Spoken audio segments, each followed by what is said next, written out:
So over to English now. It's a huge honor to introduce Lisa Irene Knight, Professor of Anthropology, Asian Studies and Religion, and Chair of the Department of Anthropology and Asian Studies at Furman University in South Carolina. Lisa has researched for over 2 years in India and Bangladesh and published the book Contradictory Lives, Baal Women in India and Bangladesh with Oxford University Press. Her current research is on exiled secular Bangladeshis who had to flee Bangladesh due to violence and persecution. She is editor and board member of Shudhashar Free Voice. It's also an enormous joy to present my dear friend Ahmedur Rashid Chaudhry, for many of us known as Tutul. Tutul is a Bangladeshi publisher and writer who has won numerous awards.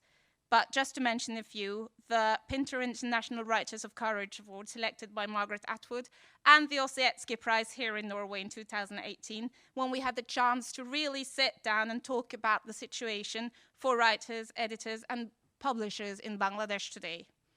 The freedom of speech is sadly not going in the right direction in Bangladesh. And a lot of Bangladesh people are also sitting in the boats in the Mediterranean and in the Atlantic Ocean almost every day.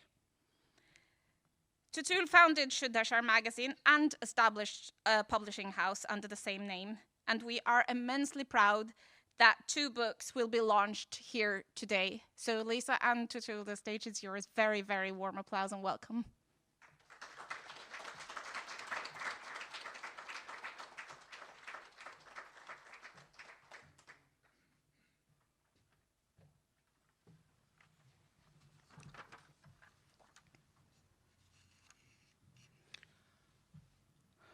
Welcome, Shagotomo. I sincerely welcome everyone for joining today's event of Shuddhashar's Radical Joy.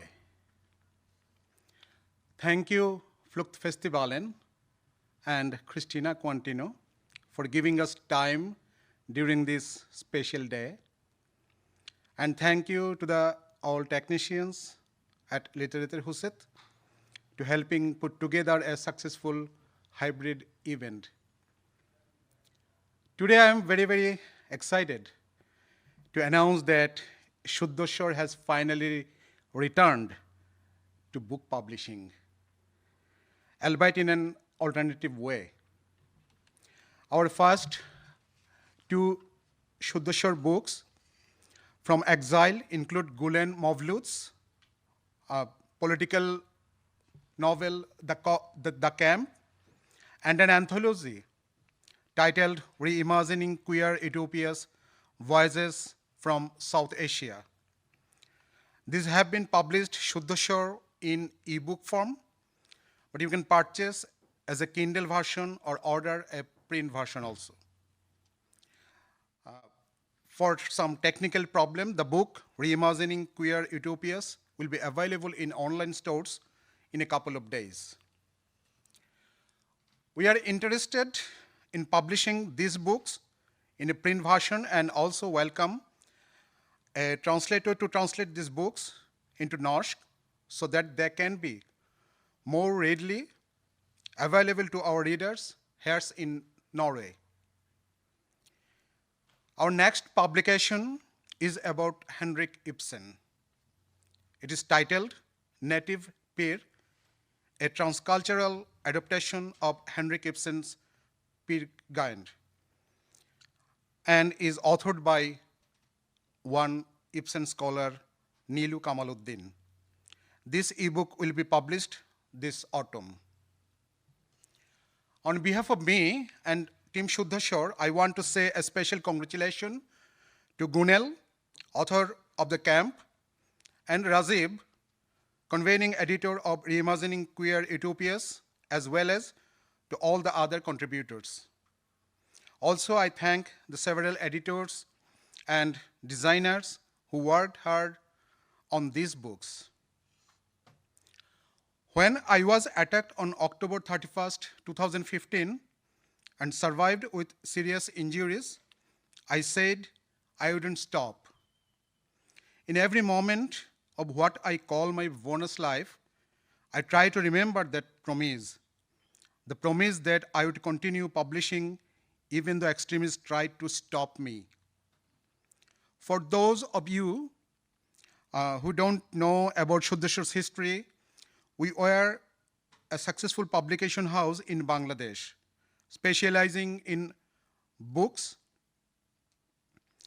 that offered critical assessments of society and religion, books authored by young people as well as literature and prose by seasoned writers.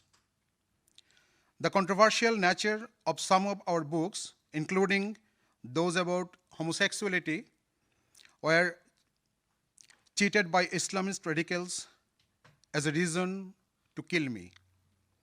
Today, as I re-engage in book publishing, I feel I have given a good response to those who wanted to silence us and our work in Bangladesh.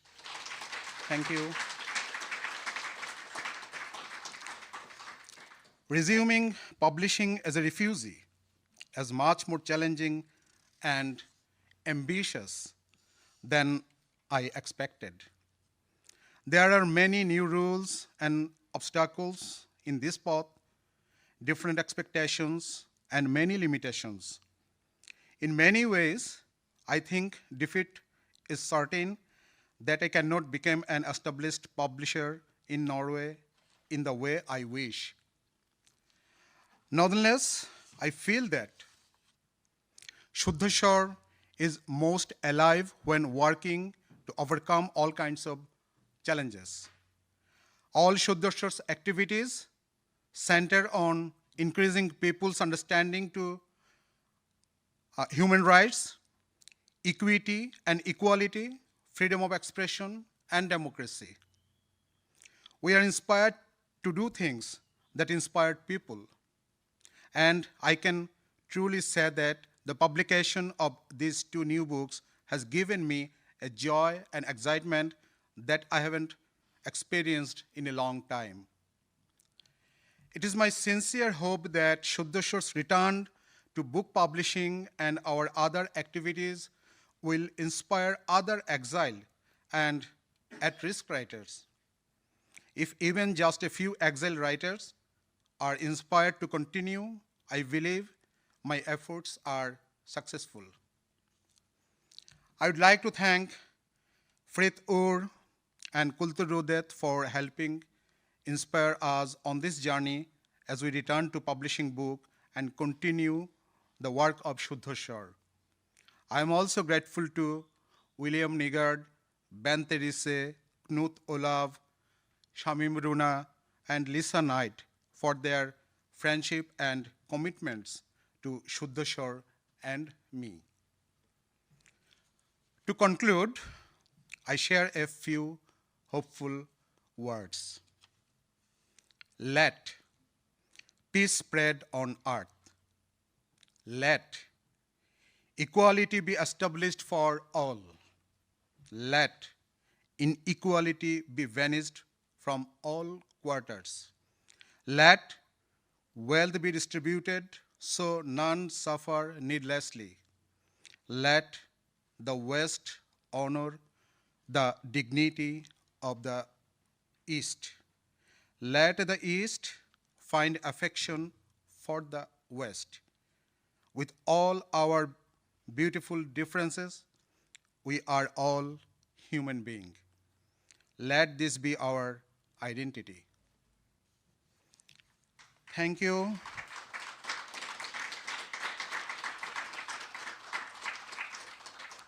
Now, Lisa Irene Knight. She's board member and editor of Shuddheshwar. Shuddheshwar in English, free voice, and på norsk, kanskje ren stemme. And she will present today's program and Shuddheshwar's activities in detail. So welcome to Lisa. Yeah, thank you.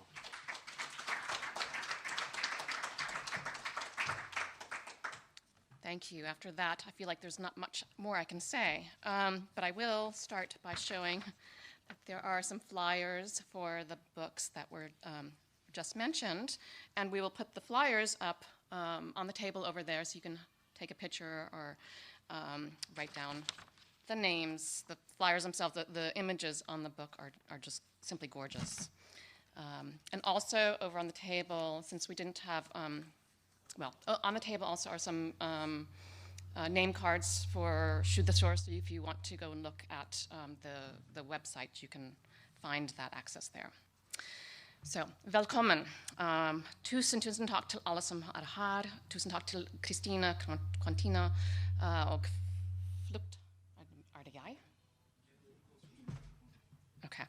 Og Fluktfestivalen, og til Paul Bedrup og dem som jobber her i Litteraturhuset.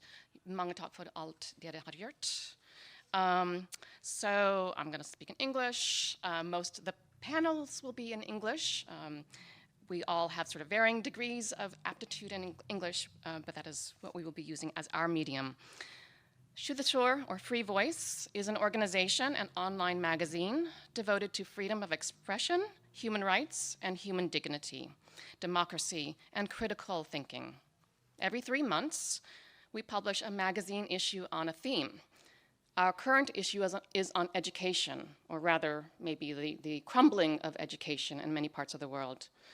Other themes that we have written about are public art, racism, climate crisis, LGBTIQ, authoritarianism, blasphemy, feminism, and so on. So each issue focuses on a particular theme.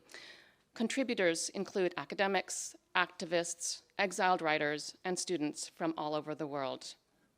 We also have other facets to our platform. We have a mentorship program, and we have internships, and so much more that I can't really get into right now. So I do hope you look at the website and feel free to browse. The website is free. The articles are free to access. Nearly all the participants on our panels today have written for Shuddha, so you can also find more of their writings there as well. And today they're sharing their views, not just in writing, but they're sharing their views through discussion.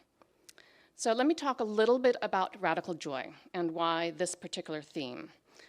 I've often wondered, and maybe you have also, how people find joy even during the worst of times. Yet they often do, whether it's children playing in a refugee camp or a family telling stories while hiding in a bomb shelter, or friends who are being pursued by extremists wanting to kill them, hiding together, cooking a meal, and sharing their friendship. Or perhaps it's refugees from Bangladesh sharing types of fish that are not readily available in the markets here with others from Bangladesh because it reminds them of home. So although suffering can be very individual, the world also goes through traumatic events. And from all accounts, it appears that we're in a significant upheaval right now, one that has several complex dimensions. Historically, you can see these upheavals as partitioned time. So that, for example, in the last century in Europe, time was partitioned before the war and then after the war. And now there's time before the pandemic and after. Although really, there's not really an after, is there? Because the world is always altered by that time. Some things will never be the same as before, especially in our perception of the world. So as an American, I will also say, and it's not only relevant to me, we also have time before George Floyd and after. Or rather, the time before most of us knew about George Floyd, which was in the recording of his last breaths, when a police officer's knee was on his neck. But for those affected by racism in the US, of course, George Floyd was one death in a long string of unnecessary, unwarranted, terrible deaths of Black Americans. That list is long, too long. Yet, for many others, George Floyd's last breaths was a turning point in national and global consciousness.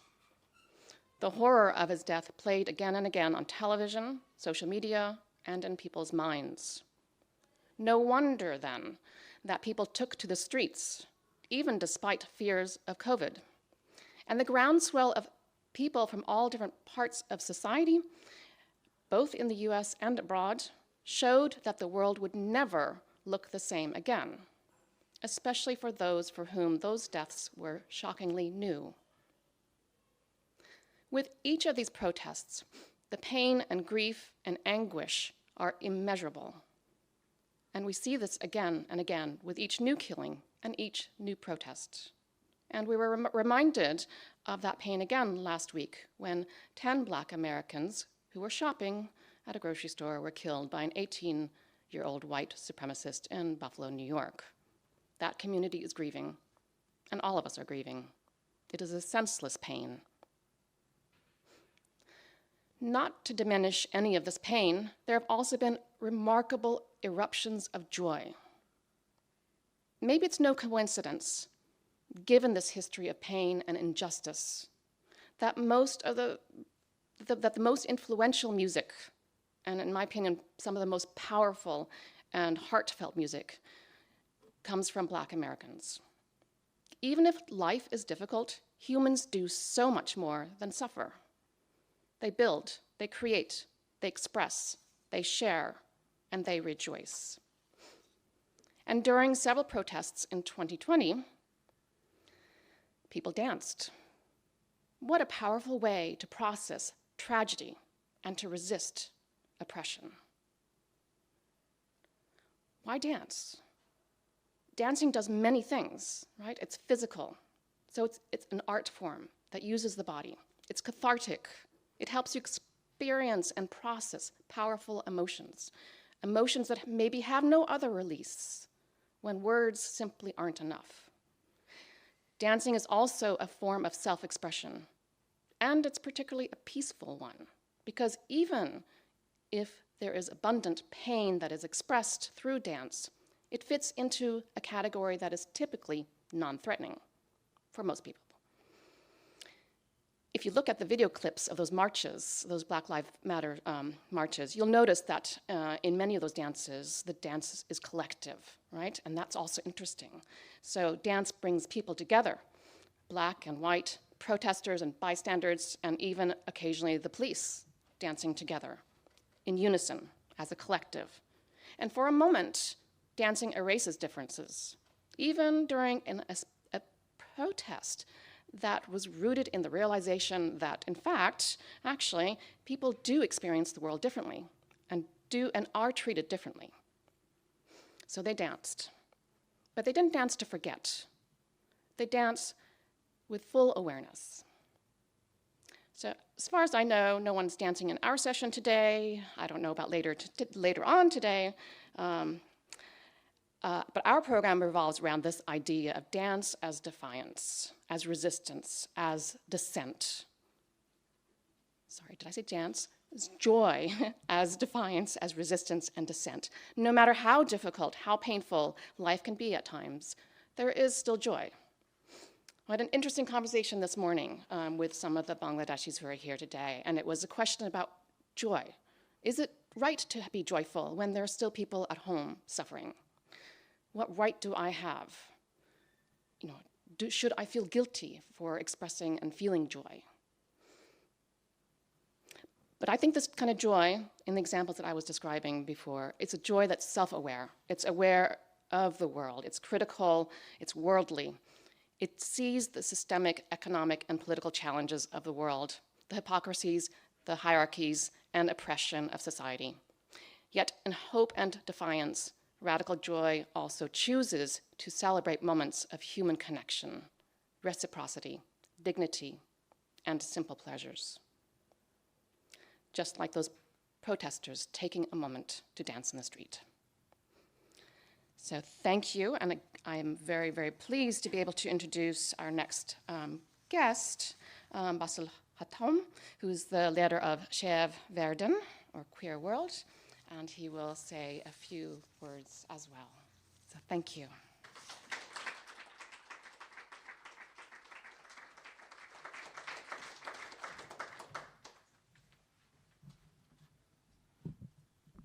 Thank you very much. I'm just going to try to Yes, thank you. I'm here to talk a little bit about Skeiv Verden and the work that we do. My name is Basil Hatoum, and I'm the leader of Skeiv Verden, in Skeiv Verden, as Lisa said.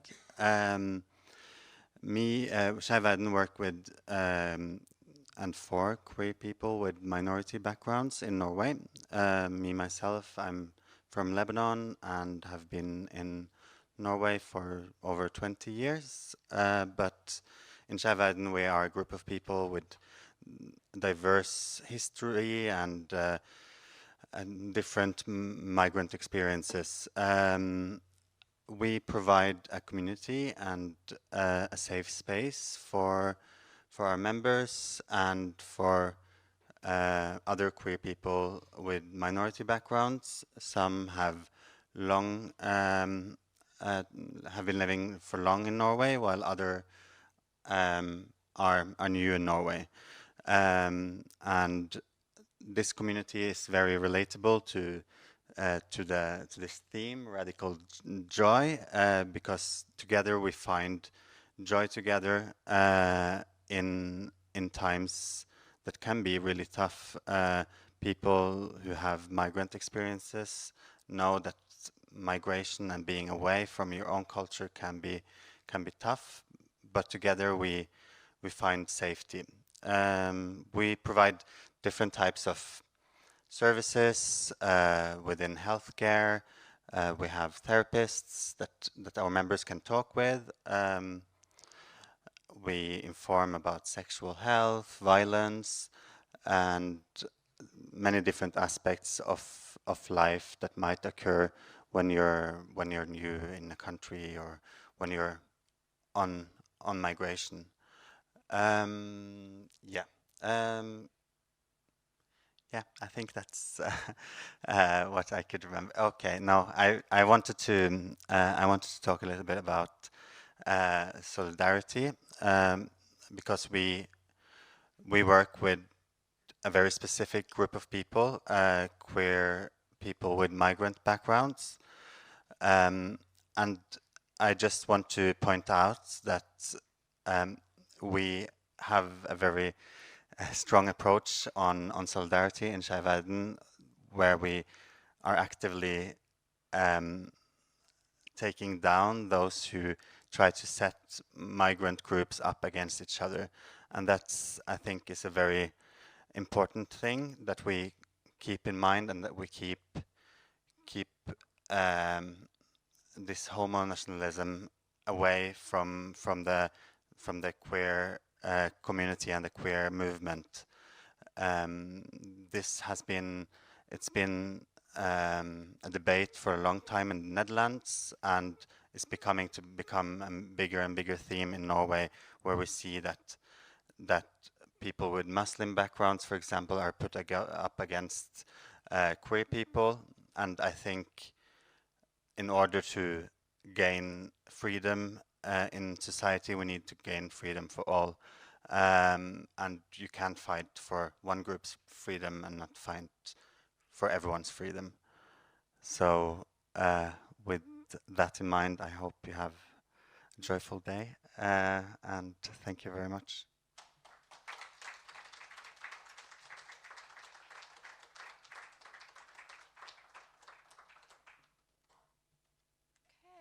Just back up here to introduce our next guest and our next panel. The next panel is Queer Utopias, Dreams of Holding Place. And it's my pleasure to introduce Shakawat Hossein Rajib, and he will introduce the other guests who will be appearing shortly. This is our one hybrid session. Rajib is a gay rights activist who led the LGBTQ movement in Bangladesh for 13 years before he was being forced into exile into Sweden, where he currently works with the RFSL, the National Swedish LGBTQ organization. Rajib is also the convening editor for Reimagining Queer Utopias, Voices from South Asia. So welcome to the stage.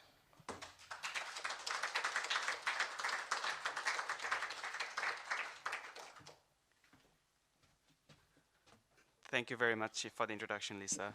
Very kind of you. in the meantime, while we're doing the tech check, I just wanted to take a moment to really acknowledge and applause for the courage, for the bravery that Tutul Bhai, Ahmed Rashid Chaudhary Tutul, shows with the work. And I guess I don't have to really, add anything to what he has already said. It's been such an immense pleasure and honor to be working with this book and to see Shuddha Shor coming back into publications. I come from Bangladesh, as Lisa mentioned, and I have been leading the LGBTIQ movement in Bangladesh for a long time. And one of the sort of watershed moments of our movement back home at that time was the publication of the book called Homosexuality. In Bengali, it's called Shomokamita. And that was the first Bengali or first book written in Bengali language on the issue of homosexuality from a scientific perspective. And at that time, I didn't really know Shuddha Shor. I didn't really know Tutul Bhai. But I knew the writer Abhijit Roy, and it sort of came together. And it has been such a big force, that book, in our movement, because we have been able to use that as an advocacy tool to really talk about our issues, take it to the authorities, to tell them what homosexuality means, and not just from a cultural, religious perspective, but from a scientific perspective as well.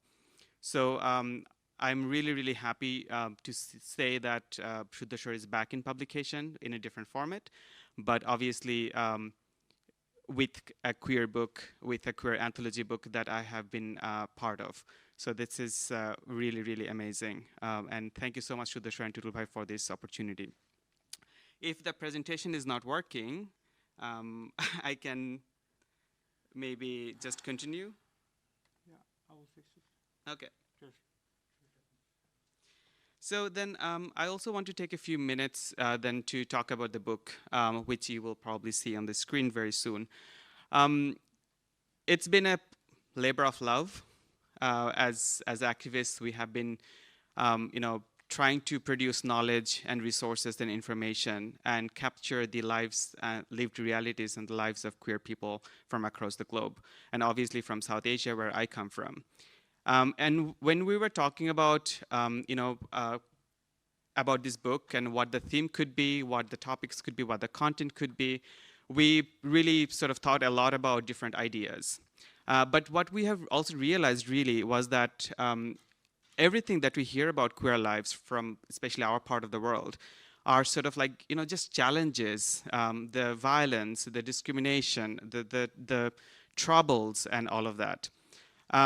And we sort of asked ourselves, where is the joy that we also experience? Where is the, happiness? Where is the dreams and aspirations of queer folks from our part of the world?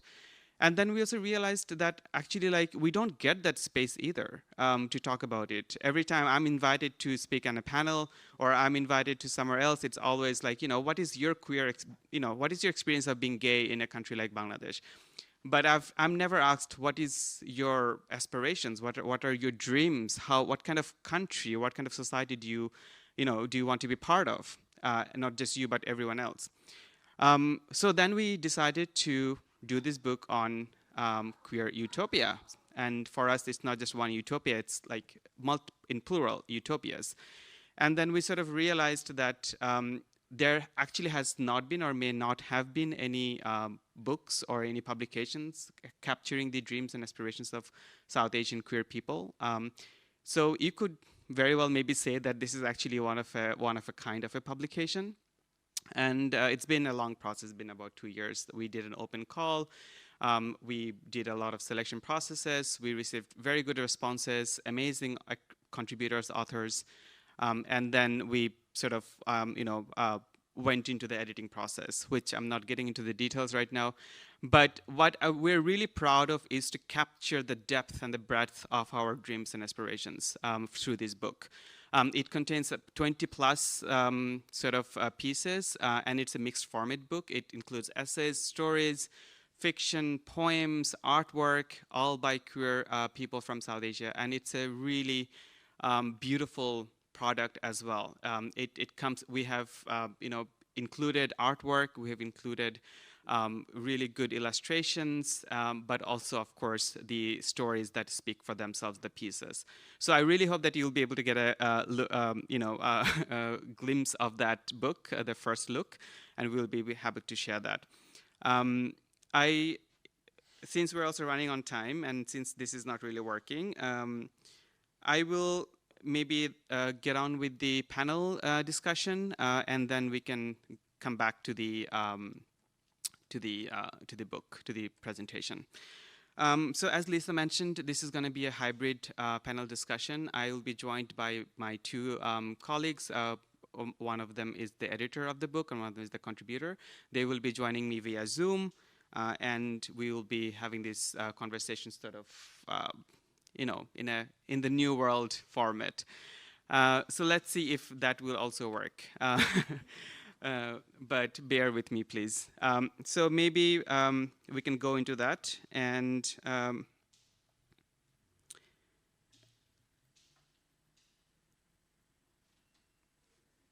yes. So hi, Orchi and Maya. Can you hear me and can you see me, or can you hear us?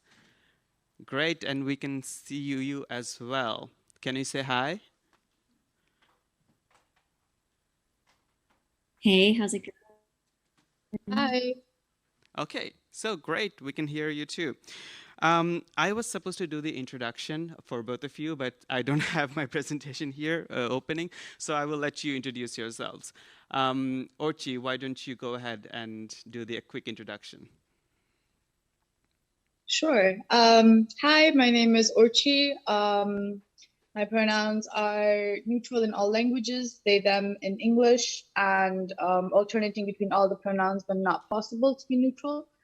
I'm one of the editors of this book, and I've actually written for Shutasha before for one of their, I think the queer edition, the LGBTQ plus edition. And I'm a writer, an artist, an organizer. I used to work in Dhaka, Bangladesh, which is where I'm from. And I am currently based in Vienna, Austria, where I'm part of a collective that works on organizing and curating spaces that have to do with queer, BIPOC kind of collective memories and histories and cultures. And we kind of work in a very queer focused, like our work is very much focused on building spaces and how to really focus on critically thinking about the ways that we exist in the world, at least for myself as a queer migrant. I'm also a trainer. I work in anti-racist training in the German-speaking world here in the EU.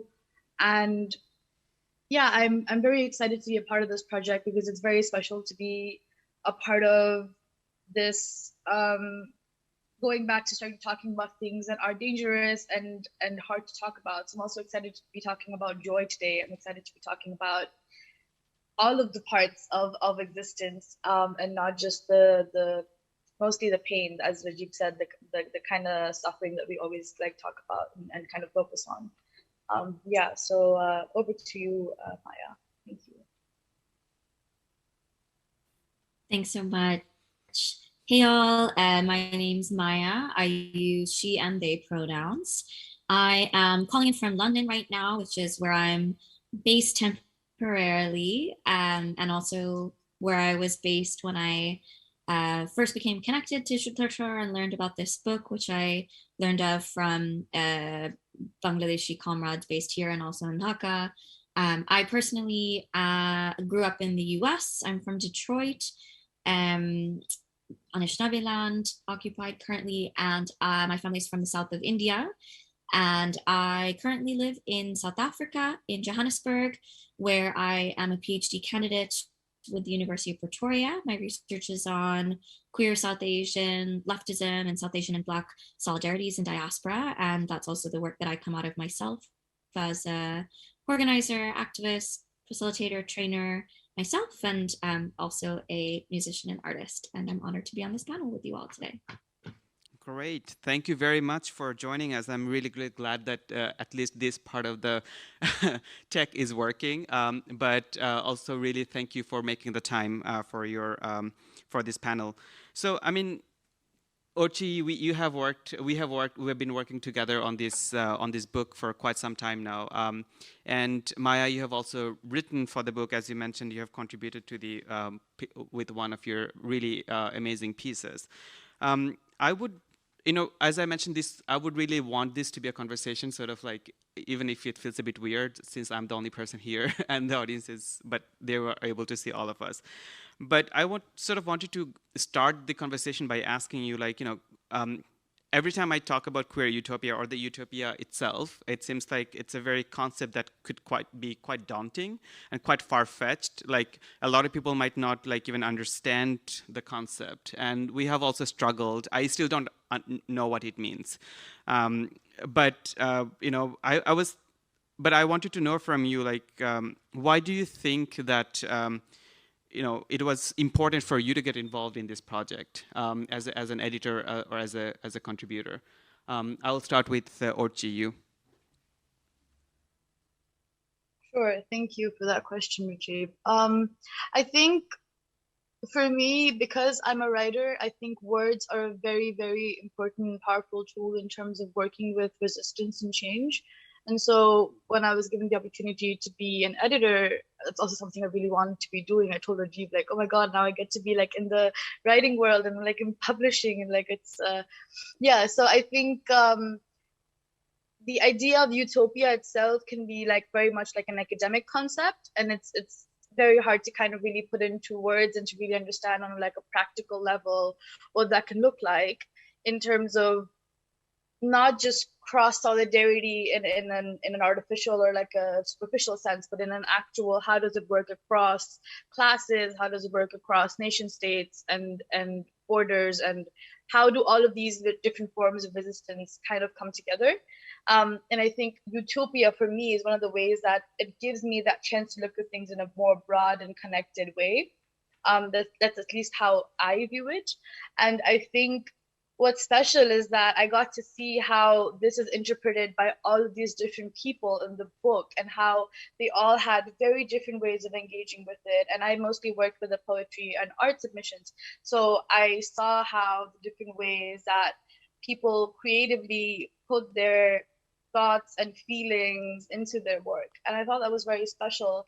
Also because I think since I moved to the EU, one of the themes that they work with in Vienna is utopia. I'm also part of a collective that works with anti-police resistance, and in that context also we think about utopia, how to think of a police-free world and what that could look like, and how ways of building community can look way far beyond just thinking of terms like queer and trans, which are already very, very focused on like this kind of global north-south kind of like separation, and the kind of languages that we use to describe ourselves, the kind of words and identities that we have space for, and the ways that we're kind of asked to universalize things so we make sense to people and then are taken seriously. So I think there's a lot to really navigate and negotiate in the work that we do. And I think utopia is kind of one of the concepts that we took to kind of really see, okay, how can we explore hope and change and growth, and in terms of thinking of the future, or in terms of thinking of not just the future, but also how we can work towards that future in the present that we are right now. So I think those are just some of the things that came up when working on this. I'd love to know what was the case for you, Maya. Yeah, what sort of intrigued you to apply and write for this book? Yeah, I think I resonate with so many of the things that you just shared, Orchi. I think so. I came to this book having worked as an organizer, been an activist for about 10 to 15 years in a variety of places, including the US and India and Mexico and the UK and now South Africa. And I think just like you said, I also felt deeply that often within the work of activism or social movement work, it's very easy for us to become, really laser focused on what it is about the present that we want to dismantle, and the things that are violent towards us, that cause us pain, that harm our communities. And that's super important because it shows us, what we don't want, why we're doing the work. But it can be really easy, and definitely for myself personally, to become so focused on these processes of dismantling that we don't hold space for the visioning of what it is that we want to create. And so I think particularly the reason that I started doing this work as a researcher on especially how queerness shows up in these sort of spaces of multiracial solidarity that are geared towards systems transformation, towards really envisioning another world, is that I'm super curious about how we do think about what we're building towards. What is the utopia that we believe is possible, that we have faith is possible, and how are we also enacting that in the here and now? And I think when I consider what queer utopia can look like, and particularly queer utopia for racialized communities, for migrant communities, for caste oppressed, working class people, trans people, disabled people, etc., often folks who don't have access to the idea of what queer utopia could mean in a sort of homonormative sense, that's what I'm really interested in, is how do we do that? And so I think I'm really inspired by framings that folks like Jose Munoz in the US, or say I'm wearing my Audre Lorde sweatshirt, that these sort of folks are exploring not only through academic writing, but also through poetry, music, art, these sort of expressions of the creative that I think get us really much closer to the possibilities of utopia than the sort of cerebral work or the sort of militant work alone. And I think together that's where we can envision and embody what utopia looks like. And so really, I mean, I was interested in this project and started thinking about utopia because it was coming up a lot in the conversations that I was having with my friends and comrades who are also queer folks of color, trans folks of color, often marginalized within queer spaces themselves. And so really talking about what does it look like to not only work towards utopia in the future, but to practice utopic practices right now, or what one of the people that I refer to in my piece talks about is prefigurative politics, right? Enacting the future in the present day through our political struggle. How we're able to do that through holding joy at the center and pleasure, as well as the dignity of all of us in the work. So I think getting the opportunity to engage in conversation with other queer South Asian folks about that is just such a amazing opportunity through this book and through the other spaces where I organize and kind of ad labor as an activist and a musician. Because I think what keeps us in organizing, what keeps us in struggle work, is the belief that something else can be there, right? That there is a new world, another world that is possible, and that we struggle, we have faith, and move towards that every day. Absolutely, brilliantly put. And a new world, a different world is absolutely possible, and we have seen glimpses of that already, and in our everyday life as well. Some of the pieces of this book talks about queer utopia, in every aspect, in our relationships, in our parenthood, in our community care, in our mental health places. How do we ensure a utopic place for a queer person with disability? What does that queer utopia looks like for that person? So we have the book has a really good mixture of all these different aspects of being queer and our lived realities. So I would really welcome you to go through the book once it is published, once it's ready. Going forward with the conversation, I also wanted to know sort of like, what your personal experience has been working with the communities that you are working with, but also bringing that perspective to the work that you do, including this book. Who would like to go first?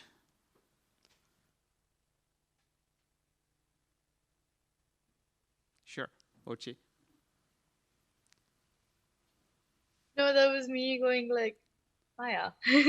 Okay. Feel free to jump in, Archie, or I can go if you prefer. Okay, I will go.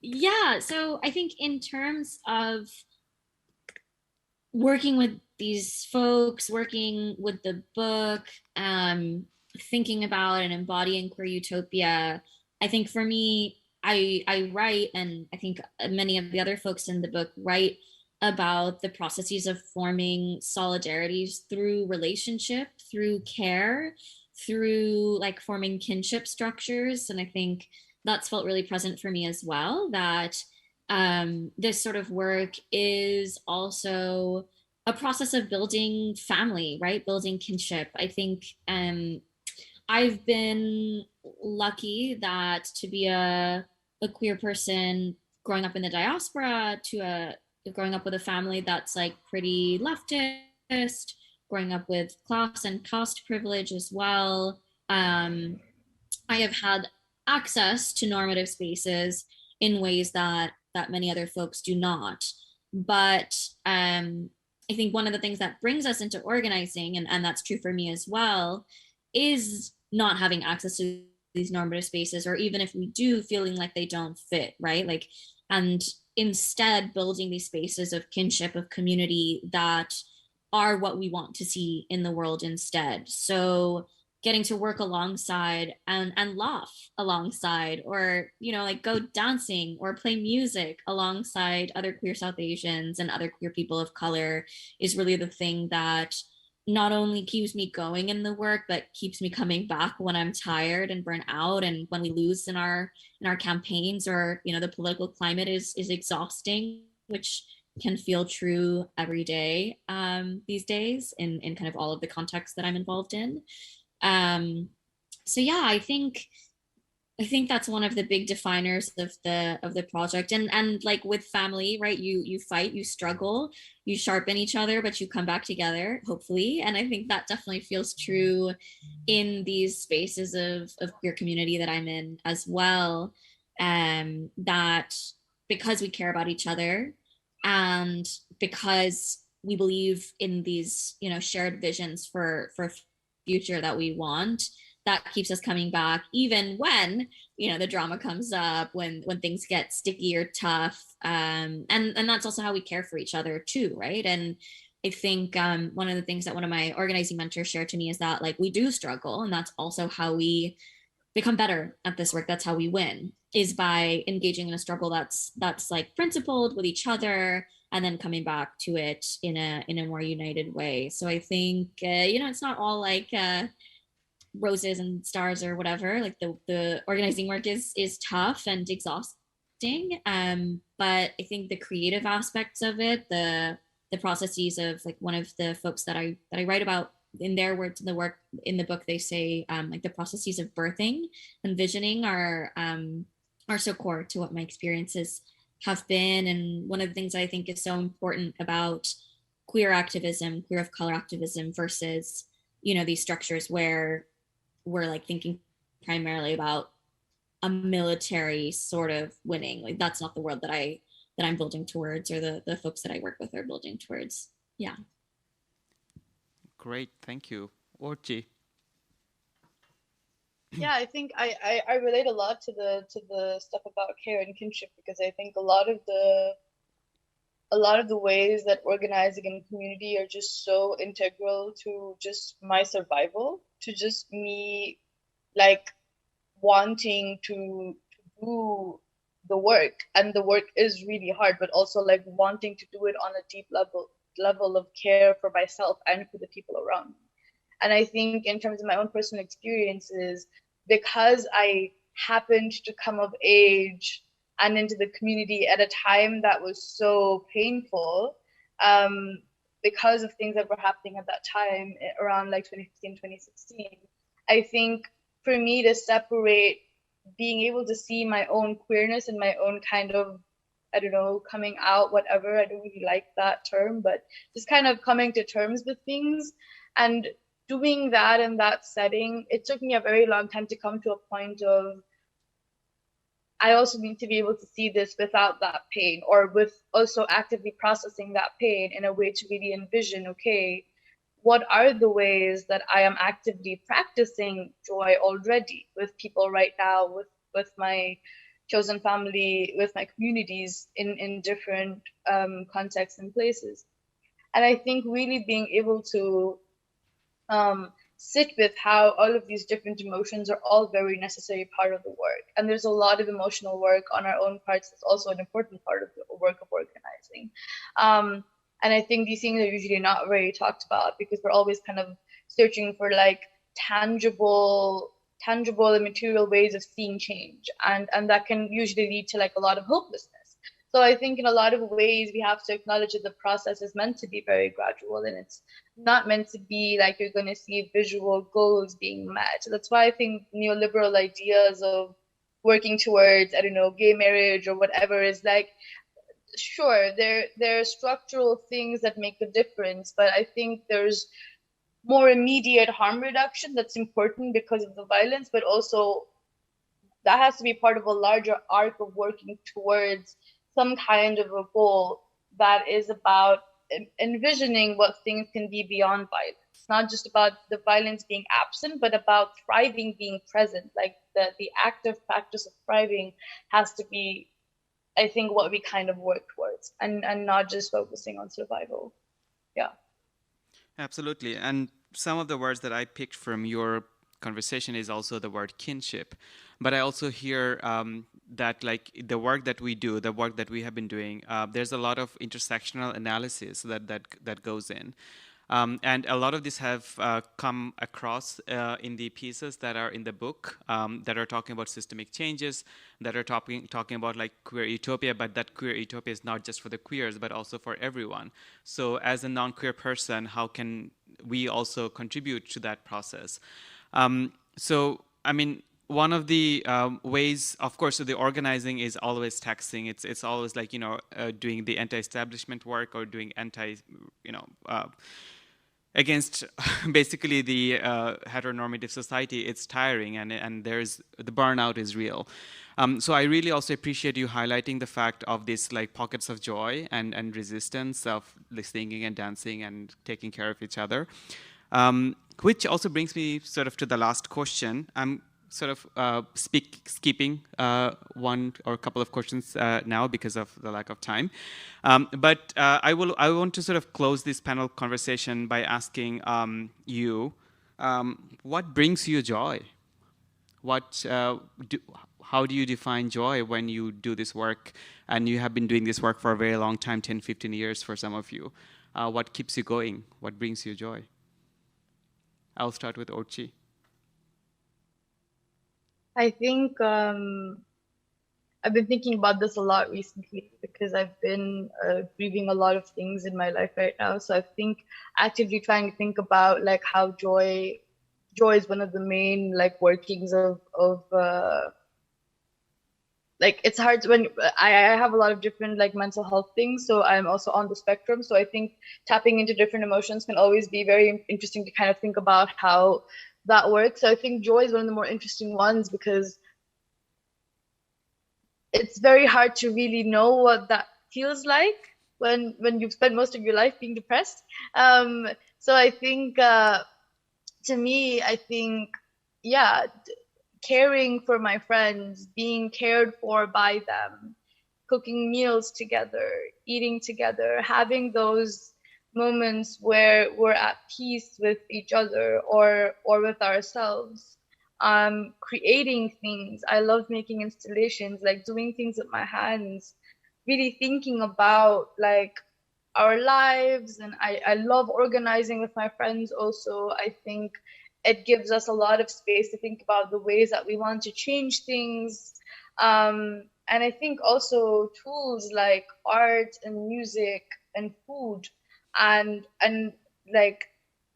also dancing and movement and parties and having specific, like, I think that's why queer parties are so powerful. That's one of the work that I do as a part of Ganjam, is we organize parties as a way to be like, it's the same sentiment of things aren't always bad. We have to make our own spaces of how to exercise joy as a part of resistance, as a part of not just existing and surviving as resistance, but also thriving as resistance, as as taking up space, as organizing BIPOC-only parties in a white city like Vienna, has whatever little power that it has is something for the people who are experiencing it. And I think there are places like this all over the world, and I think that kind of stuff brings joy to a lot of different communities and a lot of different people. And I think that's how it builds, it grows. Yeah.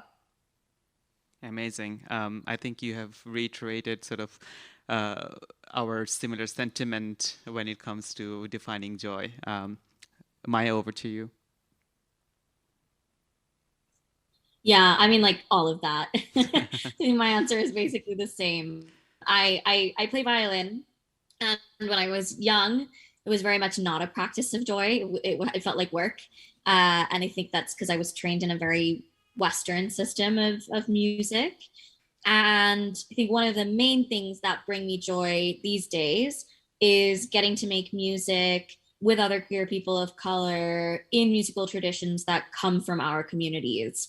And I think because I've like been based between so many different communities, so many different spaces, getting to play with folks who have different experiences, but also so much resonance with mine, is really beautiful. So I get to play sometimes in Mexico with an incredible non-binary and trans and queer cumbia fusion band, or in South Africa I played with folks who play Zulu guitar, or things like that. Here sometimes I play with a Kaylee band, which is like a Celtic traditional music space, but it's fun because there's that exchange of joyfulness, which I think is like, if we were able to be fully human, maybe that's how we'd spend our time all the time, rather than the labor that we have to do to put food on the table. So I think those are some of the big things that bring me joy. I love making art collaboratively with people. I'm a part of a few different direct action collectives where we do direct actions that incorporate a lot of visual and musical and performative elements. And so art builds the spaces where we create the props, or the those elements for direct actions, are one of the things that brings me a ton of joy. And yeah, just like getting to be with other queer people of color and in spaces where we're feeding each other, we're taking care of each other, we're laughing, we're shooting the shit. Like, those are the things that I think bring me joy a lot today, and getting to share in those moments with my partner, with my loved ones, and in a way that makes me think like, oh, this is the world that we want, that we're fighting for, like this is what it's all for. Oh, and babies. I love being a queer auntie. I think the possibility of a different future for little queer ones, little folks of color, is definitely something that's bringing me joy. Yeah, babies, definitely, but I'm not sure if that's a joy for me. But controversial topic. But yeah, I mean, it's, when I was also thinking of asking the question to both of you, I was also thinking what brings joy to me. And I don't know, I really had to scratch my head, because people think that I'm such a serious person, and then, everything is serious about me. But then I also realized, like, actually, it might be true. And then when you're talking today about, finding joy in resistance, and I was like, yeah, that's also me. Like, I find joy in having to say no, saying no to the system, saying no to the normative, approaches, saying no to, my husband, who is here also, who would probably say that, like, that makes me a very stubborn person, and I say no to everything. But it also feels nice to be able to, like, dismantle the system for once. And it also feels nice to claim that we as queer people could feel also joy, that our stories are not all about violence, are not all about discrimination, there's so much more to us than that what the society projects us to be. And for also a society that invisibilizes queer love, queer sex, queer joys. It's a resistance itself for us to feel that joy and to be able to express that joy. So thank you so much for sharing your thoughts on on joy and what brings you joy, and also for sharing this space with me today, with us today. With that, I will end the panel discussion. Thank you so much for your time, both Orchi and Maya. I will see if I can play the PowerPoint now, and then you will also get a little bit of glimpse of the book that I've been trying to show you. Let's see. Voila, there you go. Amazing, awesome, okay. So this was supposed to be the first first slide, but moving on. Which one do I press? Okay. So this is the cover of the book. The book is called Reimagining Queer Utopias, Voices from South Asia. We call it reimagining because we don't know if what we're saying is completely new. We're imagining in the new ways. We know that our ancestors, our queer ancestors who have led the way, who have led the movement, have thought about this future, these possibilities before than us. So we welcome all of you to also reimagine with us through this book, through the pieces. This book has been edited by me and Orchi, who you met, Saad, Ibtisam, and I, Saeed. And it's been a really amazing team. It's been a labor of love. We have spent enormous hours just, arguing and gossiping and finding joys, but also, finding how to resist. We have also been assisted by an advisory team, Dr. Debanuj Dashgupta, Kaila, and Uditi and Mallika, who are all from different countries, but from South Asia, but they're also based in the diaspora in different places. And of course, Shuddha Shore team, Tutul Bhai, Lisa, and Kerry, who have been amazingly supportive to these processes. I also want to mention, give a shout out to our designer and illustrator and book cover artist, Olokhi, who has not been mentioned here, but Olokhi has done a fantastic job for this book. And the cover art basically is a capture of an evening somewhere in South Asia, and it has some parts of South Asia in it. And the way that we interpret this art is that there's this person who is sort of like, queer person, two queer person, but one of them is sort of, leading the others to the utopia, and the closer the person gets, the more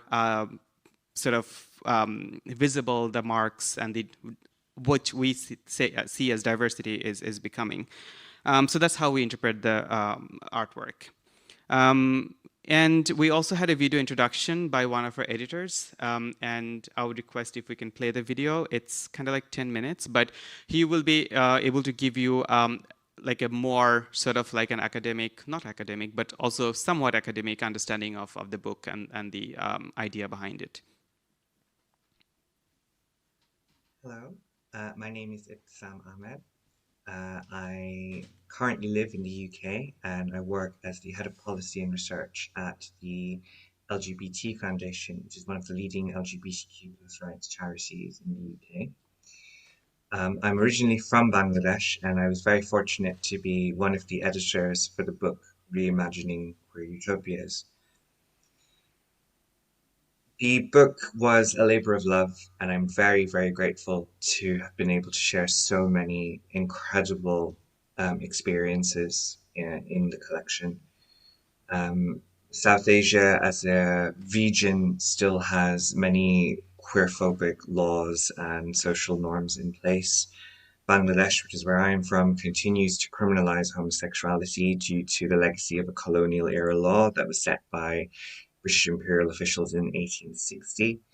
It is incidentally the same law that is the basis for anti-sodomy and anti-homosexuality laws in 36 countries in the Commonwealth.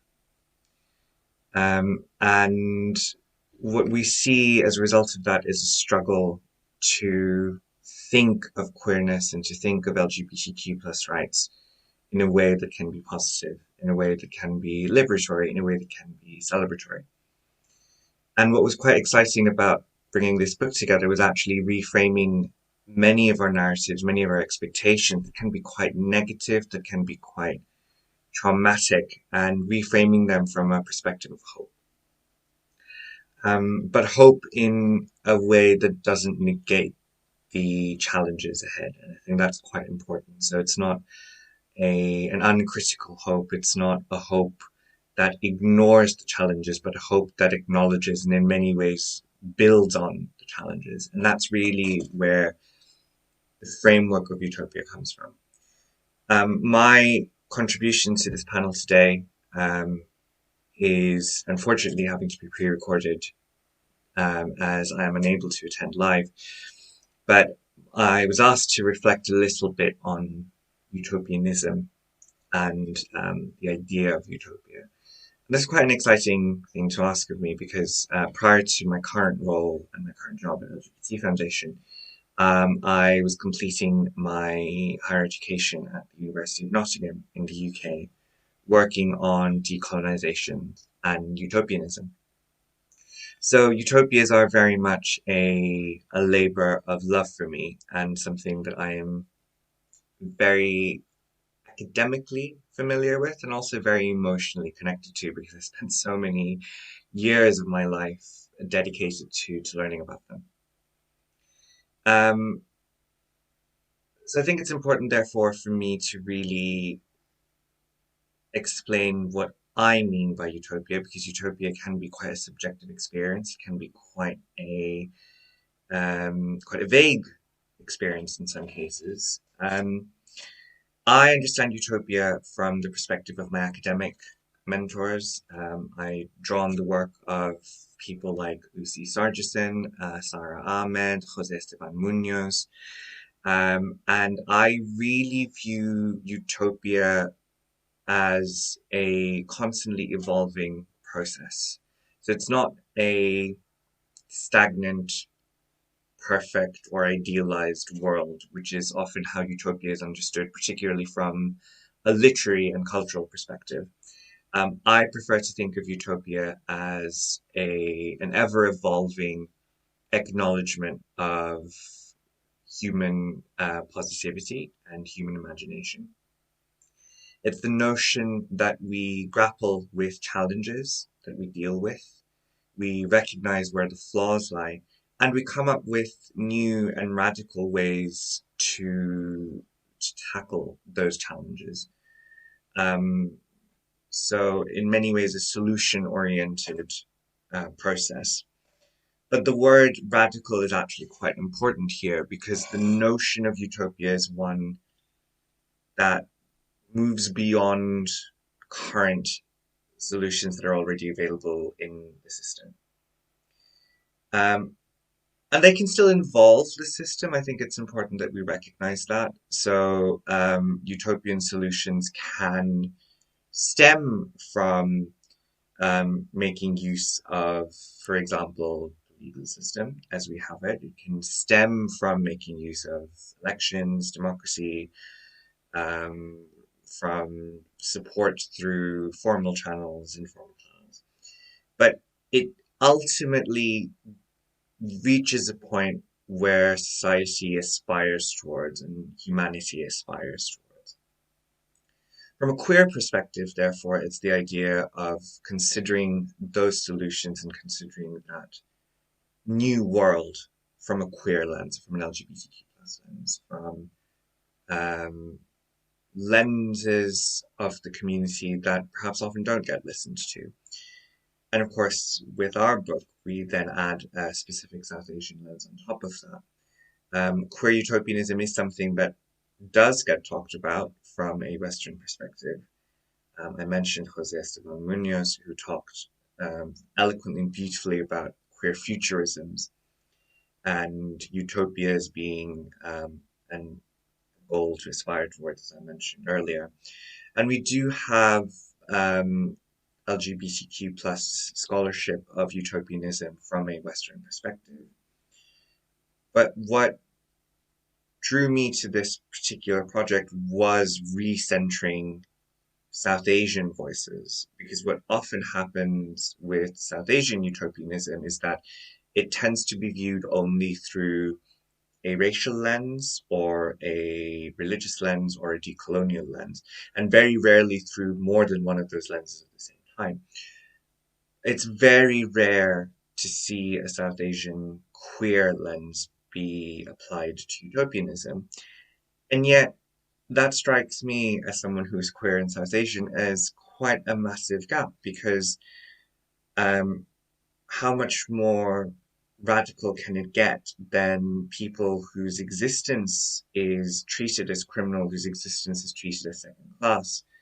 How much more radical does it get than people like us thinking of a better world? I also want to really stress that utopianism, from my reading, does really need to engage with differences of context and differences of experience, because utopia can become quite totalitarian and quite authoritarian and even quite dystopian if it becomes about forcing an idea of what utopia looks like onto another population. In many ways, that's what we see with white supremacy. That's what we see with colonialism, which is what led us to this mess in the first place. And that is also what we see with religious majoritarianism in South Asia now, with casteism, with patriarchy, with classism. And I think it's really important that utopia doesn't become a narrow, fixed idea of what we think others should do with their lives. Rather, utopia thrives, I should say, when it really engages with a multiplicity of marginalized voices, when it listens to people on the ground, when it listens to people being impacted. And what excited me about the book was being able to share some of those voices, not all of them. And I think that was quite exciting. I view our book as a contribution to an ongoing conversation, which is how I view utopia, as an ongoing process. And the reason I say that is because there are voices that weren't included in this book, that couldn't be included in this book. And there's so many viewpoints around queerness, around marginalized queer identities, that still need to be uplifted and still need to be celebrated. But what I hope we've been able to do is offer a taste of some of these voices and really push forward the idea that we need to carry these conversations forward, and in doing so, be able to celebrate them. So I really hope that the rest of the panel has a fantastic time today. I regret not being able to be there to answer any questions, but I really hope that people are able to enjoy and celebrate this piece of work that we put together. Thank you very much for your time. All right. So that was Ibtisam Ahmed giving you a bit of a background on Utopia and about the book and what our thoughts have been. So going forward, we have done the conversation. Again, the cover, the printer's page, some artwork from the book. We have tried to, sort of inlay artwork illustrations throughout the process, also to capture our understanding of how could a book look like and what it could offer. So these are some of the pieces from the book. As we talked about, there are pieces that talks about queering the care, how we look at care from a queer perspective. And this particular paragraph I really love, I highlighted for you as well, that this writer thinks that their queer utopia wouldn't place family or marriage as the center of my life. Instead, it would put friendships and communities as radical spaces of love, kindness, and belonging with no generational futurity. These communities would be based on cross-solidarities across movements led by marginalized people.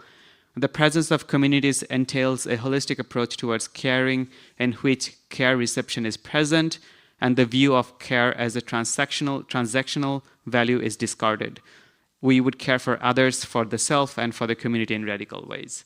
And this sort of really captures the theme of the other pieces as well, that offers the writer's own perspective of what an utopia would look like. Some more artwork, also beautiful poems, beautiful illustrations along to go with the poem. Also, the poems also built on this queer utopia theme as well. This is one of the stories which I really, really loved. I had the honor of editing this one. It talks about growing up as a queer person in India in a small village, but also talks a lot about community care, talks a lot about what they see as utopia. We also have stories from Bangladesh from a perspective of a lesbian woman who's talking about her relationship with her partner, and the sexuality of women, of course, is left out from the whole conversation, and even more so from Bangladesh's context. So we're very happy to have this contribution. Some more artwork. We also talk about making room for access, care, and interdependence. What we mean by cripping queer utopias, also from a perspective of queer people with disabilities. Some artwork that the book features. Again, we're talking about, this is the piece that Maya was talking about, her piece about the diaspora and the prefigurative politics in the diaspora. Some of the artwork again, not artwork, illustration. But I also want to sort of like highlight this piece from Maya's piece as well, that what they mean about a future that is away from racial capitalism, patriarchy, cis heteronormativity, and all those terms that you can think of. They also talked a lot about sort of organizing and queer desi activists experimenting with different structures of movement and anti-colonial future. So I think you will really enjoy these different perspectives that the writers provide from this piece. Some more poems. This piece talks about parenthood, how a parenthood would look like in our queer utopia. Some more artwork, and some more artwork. So that's pretty much from my side. Thank you very much for your attention. I know that we're way over time, but I thank you for your patience. And if there's any questions, I'll be around. So please find me and we can continue the conversation. I'm sorry that we're not able to have space for the Q&A that we would have loved to, but thank you very much for your time. And again, a big thank you to Shuddhashwar for bringing this book out. This will be available soon on your favorite website to buy it from. And until then, take care and thank you very much.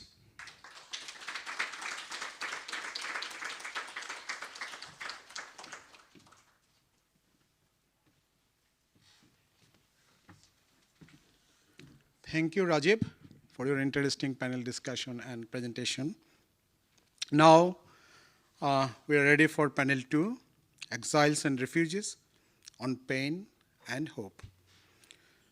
So I'm happy to introduce our moderator, Ashek Haq, for this panel. And Ashek has been researching, writing, and publishing on politics and security in South Asia over 15 years. Since 2016, he has been exiled from Bangladesh and now living in Sweden. And he's working on security and human rights in a civil society organization. Welcome, Ashek, and invite your panels.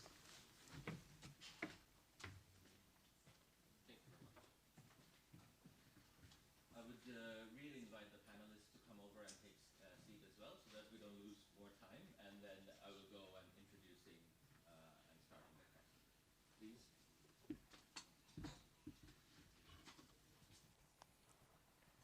And thank you really very much to all the audience for your patience. After the previous session, I'm hoping that this one would be a bit more in a relaxed environment where we also get to have a conversation as well, so that when we are having these conversations, hearing from our panelists. Please feel free to raise your hand, ask questions if would be. We are thinking about time as well, but we will of course try to accommodate as much as possible. So once again, thank you very much for the opportunity to moderate this panel with this amazing panelists. It's really my pleasure and honor. I will first introduce some of you, and then we'll directly go into some questions that I have for you. And then also, as I mentioned, please feel free to add and have more of a conversation. With me here, we have Benjamin Farnam, who is an Iranian political documentary producer, editor, and filmmaker. He lives in Norway, where he works in the media and communication. His work is often in music videos and other media productions as well. Several of the films have been in defense of queer Iranian milieu, as well as the Baha'i milieu. His work has been associated with human rights organizations, and he's also written a number of articles. Because of his political and socially critical views, Farnam was forced to leave his homeland, fled to Turkey before being accepted by the ICORN program. In 2018, Farnam came to Oslo, where he lives now and works as well. Among other things, he has published poems in the Freebie Author Anthology and has performed at several Norwegian literature festivals. Welcome. Then we have on the far end, Zahir Attari, who's originally from Afghanistan as a refugee, but now is a researcher at the University of Oslo with interest in immigration and social linguistics. He received a master's degree in media studies from University of Oslo. Zahir came to Norway in 2003, so he has been here for a little while. But when I was talking with him and asking him how he would like to introduce himself, he really wanted to focus on his activist identity, which is very interesting, and we will go into it soon as well. But he said that he's been an activist for a long time on refugee policies, but also on peace. Now that he's more involved in the university, he has a little less time for that, but he still thinks he's a part-time activist, at least he will want to claim. So very warm welcome to you, Zahir. And finally, but not the least of course, is we have Gunel Mavlud. Gunel's book, The Camp, A Little Girl from Karabakh, is also what is being launched today in an ebook form in English. Gunel is a very successful author. This particular book was originally written in the Azeri language and then translated into Russian and now into English and soon in Georgian as well. Gunel is a journalist, poet, and translator. She was born in 1981 in Azerbaijan, and in 1993 was forced to flee her hometown when war broke out with Armenia. She spent 5 years in a tent in a refugee camp in Sabirabad region of Azerbaijan. Later, she lived in exile in Germany and Georgia for 3 years. In 2016, she was invited to Levanger, Norway, as an International Cities of Refuge Network ICORN writer in residence. She continues to live and write in Norway. Gunel's work actively supports peace and human rights in Azerbaijan, and she writes about democracy, human rights, gender equality, rights of minorities, and conflict. Because of her writings, it challenged Azerbaijan's largely Muslim and patriarchal society, and because of her conciliatory views on Armenia in the conflict, the authorities in Azerbaijan called her an enemy of the people. Gunel has published 3 books of poetry, Darkness and Us, 5XL, and Response to the Late Afternoon. Her poetry has been translated into English and published online, and several of her essays and poems have also been published in Shuddashore, where you can find them as well. So very warm welcome to you, Gunel. Thanks. Thank you very much. It truly is an honor for me to be here and just be amazed by this incredible panelist. I will now go a little bit into the description of the book that we are also launching that Gunel has written. I will read a little bit from the book description. In her autobiographical novel, The Camp, Gunel Mavlud commits to paper the everyday life of a refugee tent camp where she lived for 5 years as a result of the First Nagorno-Karabakh War. The novel describes the story of people who were driven from their lands, houses, lifestyles, when they lost everything in a day. It also describes their interpersonal relationships in the refugee camp, the hierarchical atmosphere, the rules set up by the privileged individuals and caused by the extreme circumstances. The main theme in the novel is really what is described as an inescapable reality of people's moral degradation, along with misery, physical suffering, and diseases caused by war and refugee life. War is immoral. This is the outcry of the novel, The Camp. And I guess today, while we are sitting here and watching war in our neighborhood, we couldn't agree more. I would also read a little bit from the foreword that you had written for that book. This will give you a glimpse and perhaps interest you to actually pick up the book at some point and maybe delve into it. She writes, "What can a 12-year-old child see and experience? A life of 5 years spent in shacks made of reeds, mud, or tents, no minimum living condition, overcrowdedness, icy weather, burning hell heat, and famine, elders dying from freezing and sunstroke in front of my eyes, those whom I witnessed to be burnt alive from fire caused by cheap and low-quality Iranian gas heaters, those who were butchered with an axe by youngsters who became brute and alcoholic due to tough living conditions, those who were obliged to take refuge in camp corners in their very advanced ages, those who formed a line in front of toilets, elders who had dedicated long years to hard work in the suburbs and made a good life for themselves in their hometowns, lost everything in a day and became obliged to look to others for a living in different cities, those who gradually became unembarrassed in the queues of food, clothing, mazut oil." She goes and describes different aspects and individuals as well, sections on children, on women, and then on men, different men, those who gathered cotton in embarrassment to earn a living for their families, those who became pathologically nervous and alcoholic after losing all they had possessed before, those who did not have any plan or hope for the future, displaced men, whose pride got hurt under sarcastic looks and comments from locals. "You left your lands for the enemy and came here." Those men who were not allowed to cry. The camp is about the people who shared the same destiny with me, became victims of war, misery, and inhumane circumstances. I have thought long and hard for years if I should write about these events, life stories and memoirs, Gunel wonders. I have also thought, do I have a moral right to resurrect the memories of those who might feel shame and prefer to forget these terrible events, those years? Will the people who lived through these stories and are still alive, particularly my own family and relatives, forgive me for telling these stories? I do not think so, she thinks. I do not know. Maybe some of them will understand.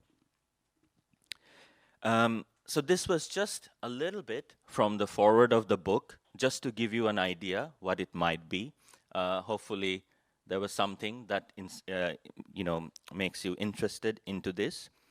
But now I will actually go into a bit of a question as well, and also just to so you know, our panelists here are incredible and incredible storytellers in many different languages, and they will also try in English today as well, so please bear with us. Gunel, while I was reading about your articles, you've written a lot and many, there was a story of a girl that you describe that was in front of a grocery store.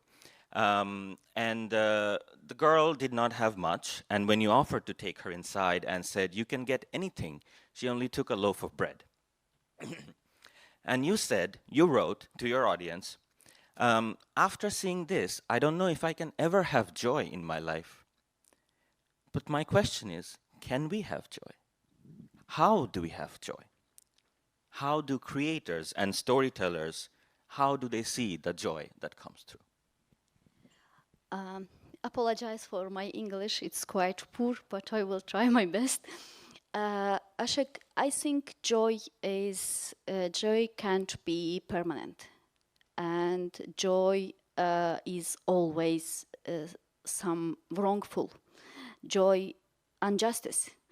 Because, for example, we sitting here, we enjoying event, we drinking coffee and tea, enjoying together our friends, but in same time in Ukraine are war, people dying, children dying, but and our joy can't be permanent. And war, misery, poverty, fact of people dying can't stopping us to joy. And problem is not in joy. Problem in the ignoring war, ignoring tragedy, in ignoring poor countries, ignoring another life, another side of our world. We living in very safety, in a very rich and in a very nice country. We living in Norway, but we can turn to be evil. If we ignoring problem, war and another countries who was not success, some Norway. And I think as writer, my writing style and my writing style not based on the joy. I haven't skills described joy. I haven't skills writing about happiness. From my childhood, I learned writing about tragedy, about misery, about violence, about very hard and dirty relationships. And unfortunately, it's only this I can write about. Now the last 6 years I live in Norway, and it's very safe country for me. It's very clean. It's very nice, and there is not some chaos. And unfortunately, I haven't inspiration as a writer, because joy not for me. That's a very interesting juxtaposition of many of these topics that we have been trying to understand. But yet, I come back to you again, and I ask, as a storyteller, as a creator, is there a joy in creation? Does that give you joy? If you want, Ashok, you can call this joy, but I call this surviving. I call this shelter. It's shelter for me, for running from my daily lives, for exile, from daily lives, from exile, from my problem with my family. I mean family which living in Azerbaijan, and run from hate, which I experienced maybe last 20 years. Hate from people in Azerbaijan, hate from readers who thinks at I'm prostitute, and it's are surviving me with creating, with writing. Like this. Thank you. I think these are very powerful thoughts as well. It makes us pause a little bit and try to understand how we create and what compels us to create. But I would consider, and if I may, I think you are a very successful author, and at least it gives me joy that you are writing. I will then move a little bit now and come to Benjamin, where the first question would be, when have you seen or experienced joy, even during difficult times? How has it been? What was it like? What did you learn? And you have an answer that you've prepared in English, so please feel free. Yeah, my English is not good, but I try to. The term joy, or maybe I can say radical joy, is very interesting for me when I think about that. So I think to answer to this question, I have to explain my definition about joy. As defined in dictionaries, joy means happiness, fun, pleasure, and something else. But maybe the deepest meaning of joy for me is life satisfaction. I think, I believe, anything can give a person a peace of mind, a kind of joy. Play guitar, play an instrument, piano, write a short story, write a poem, diary, make a film, or social act. It's very important. Social act. Give a person a peace of mind. Give a person life satisfaction. This is joy for me. So I want to say we do not need to seek joy in my life, search joy in my life, or life. Joy has been something like that for me. Apart from that, I believe that some amazing artworks create in hardships. So I can say when I'm in a difficult situation, writing is my refuge. Social act is my refuge. Making a film and something like that is my refuge. I want to read a little part of my long poem for you. It's the name is Last Night. Last night you dreamed of spring. Inverted tulips sung to you. Oh, you blood wine Asile, empty of identity, empty of family, of love, of experience, of existence, of humanity. It's a shame that you were a number on a piece of paper. I wrote this poem. This is a long poem. I wrote this poem when I got a news in my Facebook, but it was very difficult time for me. But this poem was created. This is joy, or radical joy for me. Thank you for sharing that. Thank you very much. Please do feel free to ask questions if you have. I will maybe now move on to you, Zahir, for a little bit. Earlier when we were talking, you had some very interesting thoughts about radical joy. You liked the term. That's what I thought. Can you explain a bit more? Thank you. It is an honor to be here. I should confess that when I got the invitation, received the invitation, it was first time I seen the term radical joy. It was very new for me. Then I had to go to read about it.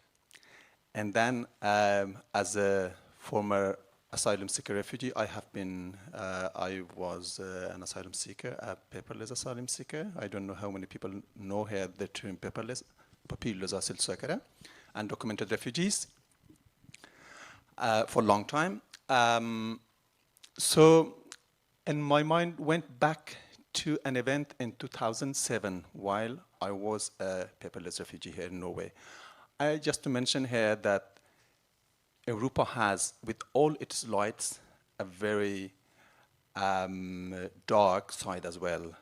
In that dark side lives millions of paperless refugees, asylum seekers now in Europe, and maybe many thousands here in Norway. We don't see them, we don't know them, where they are, who they are, what are their names, but they are here, underground, hiding from police, or in detention centers, kept there in inhuman conditions, sent back. In 2007, I was one of them. And then we, Afghan asylum seekers, were trying to resist against a decision of Norwegian government to deport us back to Afghanistan. So we had a kind of a struggle which started in 2006 and continued until 2010.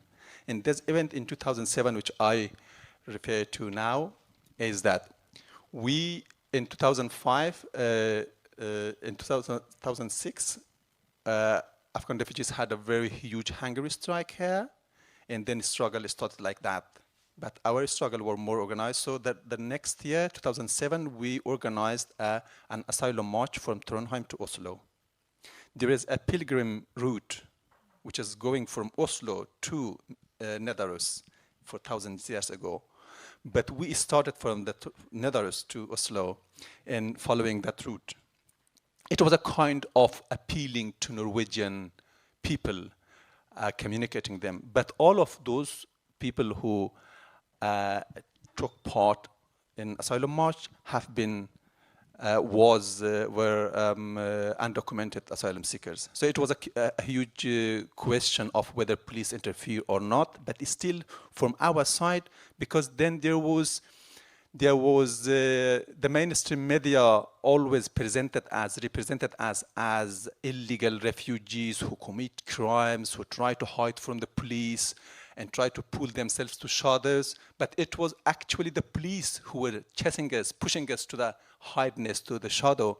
So we decided to go openly, marching openly, and with our faces, with our names, with our pictures, and say that we are not criminals, we are refugees. There is a war in our country. This is why we are here. So we, when we started, actually, it started 19 May. In these days, in 2007, we were on our way. When we gathered in Trondheim, I remember that day, we were sending people, like not everyone all together, because we were afraid that police will arrest them, so we were sending them one by one to Trondheim. When we met all together in 19 May, in the morning of 19 May in Trondheim, so everyone was so sad, so depressed, so closed.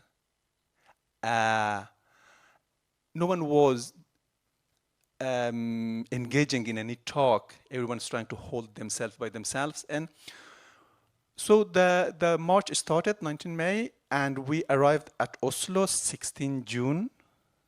We have walked, we walked, there's like 650 kilometers. On the way, we met people, we went to the nature, we were together, we discussed and everything. What I have been noticing as we were coming on the way, as we were getting closer to Oslo, I have noticed smiles are coming back to the face of these very, very depressed and sad refugees.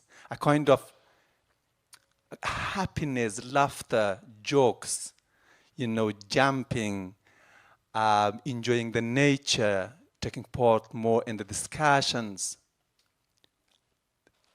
This was something I noticed on the way, because I was observing all of them at the start, how sad and depressed they were, and how it was changing little by little on the way while we were by ourselves. And it was a huge media coverage, many interviews being on the news, being on the television, and it was an opportunity that we both met Norwegian people receiving us with warmness, on the way, and we could reach our voice out in the public atmosphere as well. So when I received the invitation and saw the title, and then my mind went back directly there in those smiles, on those open faces after when we were in Oslo. Although in Oslo, we established a camp in front of the parliament. We said, we are not illegal, we are human beings, we are refugees, please let us study, don't send us back to the war. But at the end, police arrested us and deported half part of us. However, I was noticing a very deep joy there, a real happiness that everyone developed and cultivated on the way, not because we were granted refuge here. Half part of us was deported, but still there was no one afraid of police anymore. They were thinking that, okay, we have done our part. So for me, this was a radical act which created a radical joy. And my conclusion with thinking back about that was that to create radical joy, we need to act radically. Act radically means doing something which doesn't look quite possible. This is what refugees do on the way as well. They try to come through Mediterranean Sea or pass the burning Sahara or going through the frozen mountains between Turkey and Iran. But still, those acts don't create as much radical joy as this one, because it was collective. We were together. It was a radical act. It was a collective act, 45 undocumented refugees. And it was for a goal greater than the personal, the individual goal. It was for something greater than just to work for yourself. So that is my answer for this. Yeah. Thank you so much, Zahir. It was very interesting how you sort of described radical joy, where sort of joy as a form of resilience and defiance. That is very interesting. And with this, I kind of want to come back to you, actually, Benjamin. From your experience and perspective, do you also see this kind, where it is of resilience and defiance? As a refugee, I've come long way as far.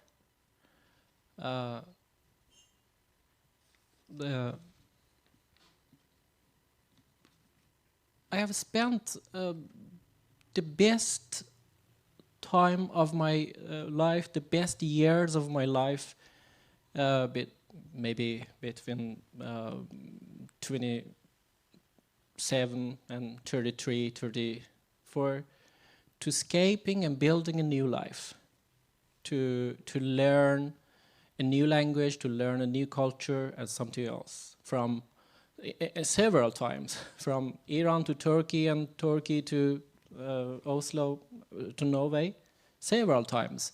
I several times start to create a new life from zero.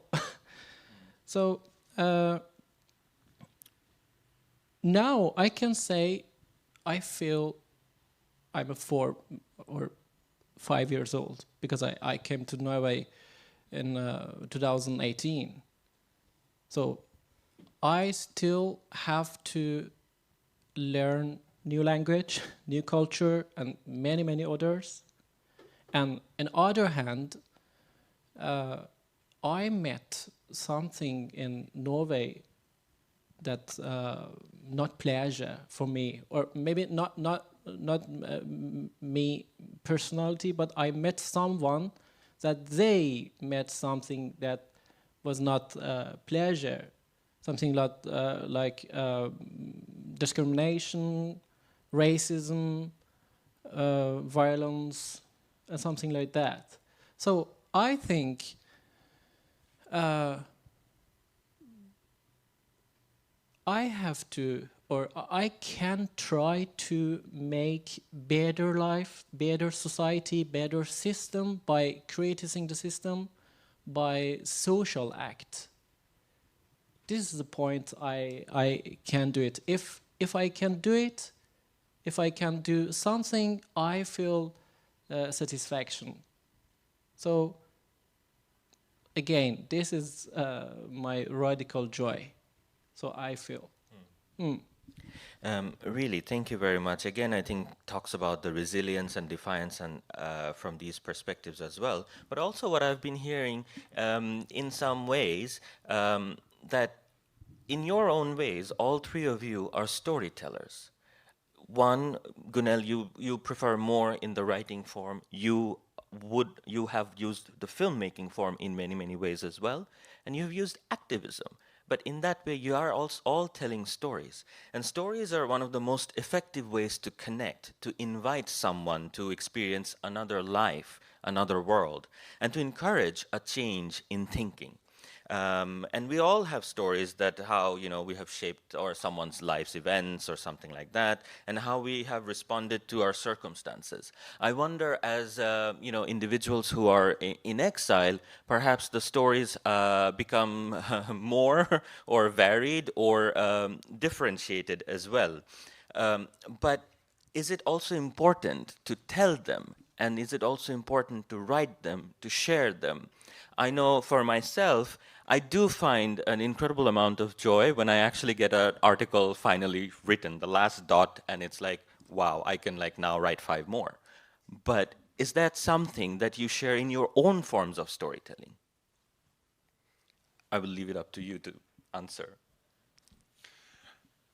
It was well, I could say pleasure to hear pieces of your book, how you were describing the world of being refugee, and I am so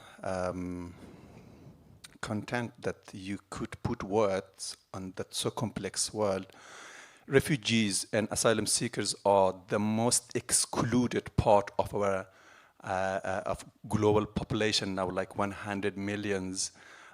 Beyond any living condition and without any resources which are needed for to cover basic needs. So I think that being a refugee is somehow what George Agamben defined as homo sacer, a naked human, where all your the separable elements of your identity are peeled down, going away. You are cultural, you are religious, you are national. None of them could help you as a refugee, and you're just a naked human being, which you touch the bottom of a human element, identity, where it is not possible to separate it from you. And that is where we all can come together. That is where, when I was hearing to the queers debate, and I was enjoying it, where queer utopias meet the refugees utopias in any other marginalized groups, where we are being back human, not our national identity, not our religious identity, not our color, not our language. We're just human, need dignity. And the smiles I was observing in the faces of the undocumented asylum seekers then in 2007, it was because they were believing that they are doing something important, reclaiming their dignity as human being. This resist against the discourse of uselessness, resist against the discourse of being nothing, not having any quality and not any capacity, not any expertise. And they were showing that we have it, we are human beings. So I think yes, any kind of narrative which resist against the dominant narratives of the mainstream media, dividing people always, drawing borders between us and them, a new kind of narrative which brings us all together, especially the marginalized groups, where all the utopias meet together. And this is a force for peace and more justice. Thank you. Kunal, would you like? I will last.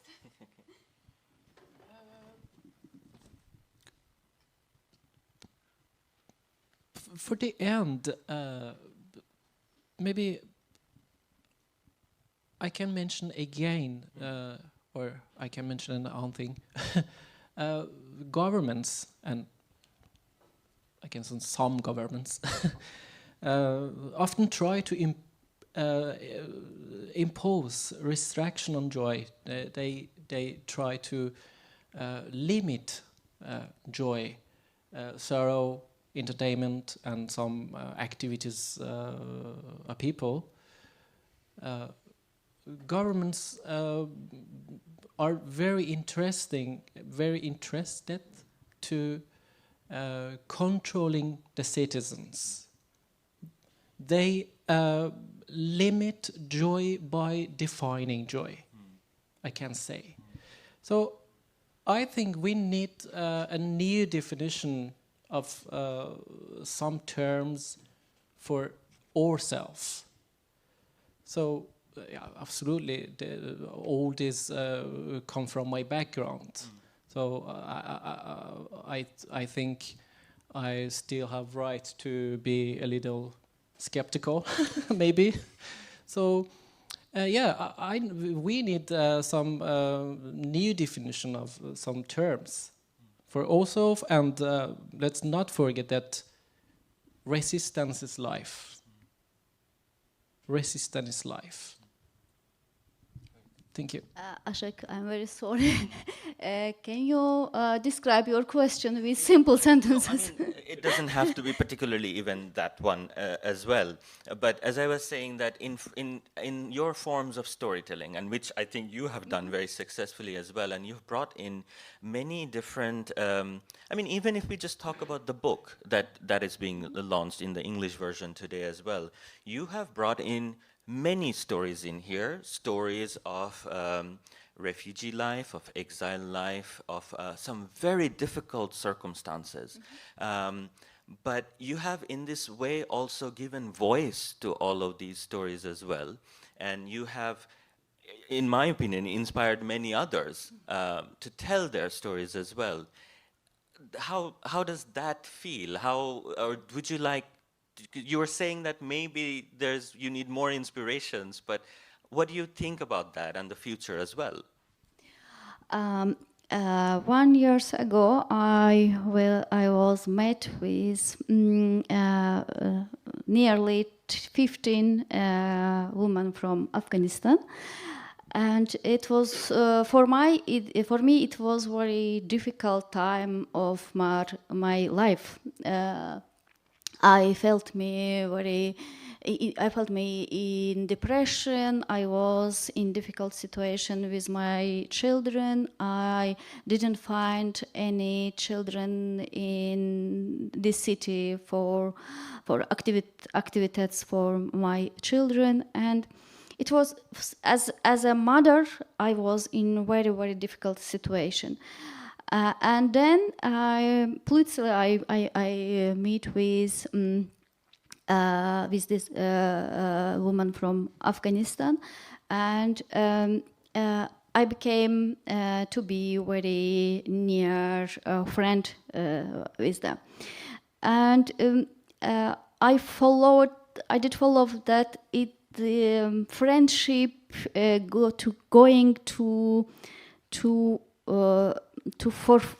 writing process, because they told me too much stories, too much think about their homeland, their problem in Norway, their problem with integration, with job, with children, with family, and I felt a very, very strong thing. I became understand what is a reason not integration invandrares, yeah?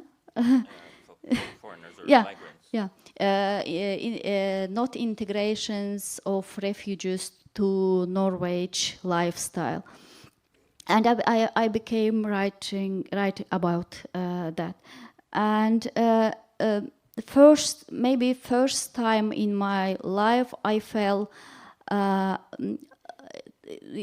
I'm writer nearly 20 years, and during this time I get too much letters, message about that I give them inspiration. I learned some women's to decide a very strong thing in their lives.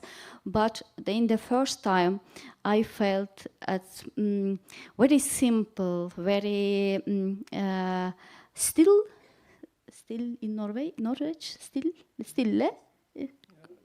Yeah, stille. Woman learn me to live simple. To live with simple life, to get some little joys from very simple little things, to get joy from Asian culture. And in the first time in my life, I felt that I deeply Asian people. I felt my identity in their houses, in their samfund. Yeah, in their community, in their conversation, and it was very big inspiration for me, and I have very good hope that in future it coming new book about this process.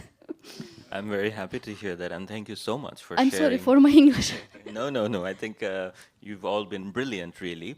I would like to open to the floor now and wonder if you have questions, if you would like to ask something, share something. We don't have too much time. We've been a bit over the time as well. I see a hand up there. Please go ahead. Thank you. I'm Liv, by the way. And I want, first of all, to say thank you so much for everything I have been listening to. And what you may know is really important because I'm sitting working with a book myself. I have done it for many years now. And that is very much about, can I say it like this, seeing everything you have given a presentation for today with other glasses. I hope that there's room for it here, okay? And what I do see is that we have definitely very, very many kinds of what we call motgang in Norwegian, like saying adversity. And what is interesting is, for me, to listen to you, is you see, if I'm not very, very wrong, excuse me for me being very, very, I would say slow in the head if I misunderstand you, but as I hear, we are speaking about enjoyment in different ways. And what my experience is very much that enjoyment, being in that situation where we have adversity, can be very, very exciting. Maybe this is a strange situation for you, I don't know. But I see very many times, and as a Christian, I will also underline that to see the world with the glasses where I can complain, it's very good. But also to say thank you to my Lord for, you can say, having a head where it's stinging into the wall. So I guess you have the very much same experiences I can hear. But has it sometimes struck you that Jesus can be involved? He was definitely very much in the situation where everybody was throwing stones on him, wasn't he? Thank you. So I want to hear what kind of Thank you thoughts very do you much. have here? We will take this question, but maybe we can take some more as well from the floor. Yes. Here, thank you.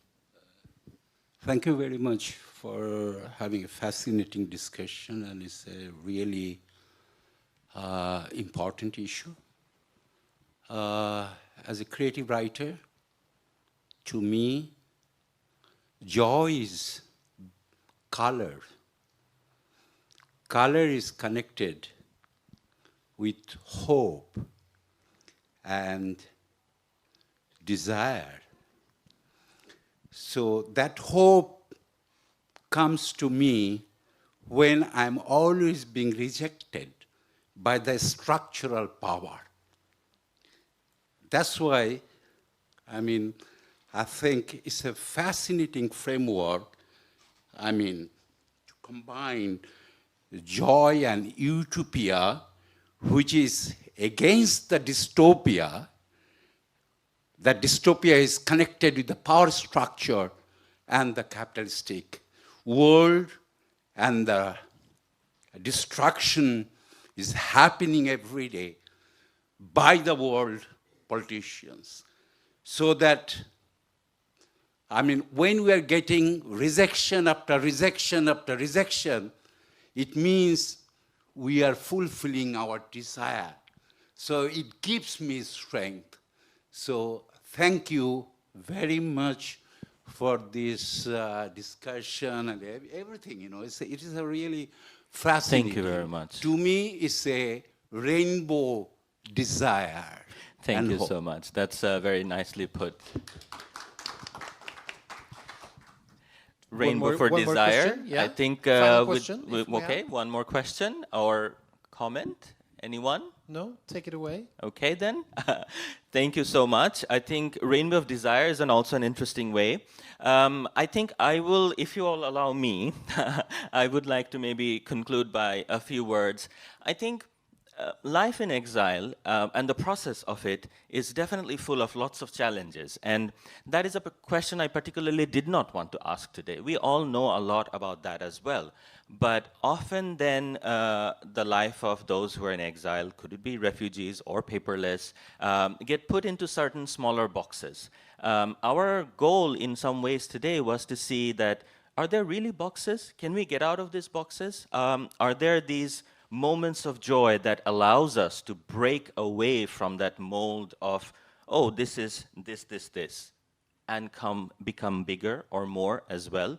And I do think all of you, I would like to hope and think, wish as well, through your storytelling, through your work, you really give us hope, and you really show that there's a lot more to this kind of life as well. We all can contribute in so many ways, and this is really inspirational for me as well.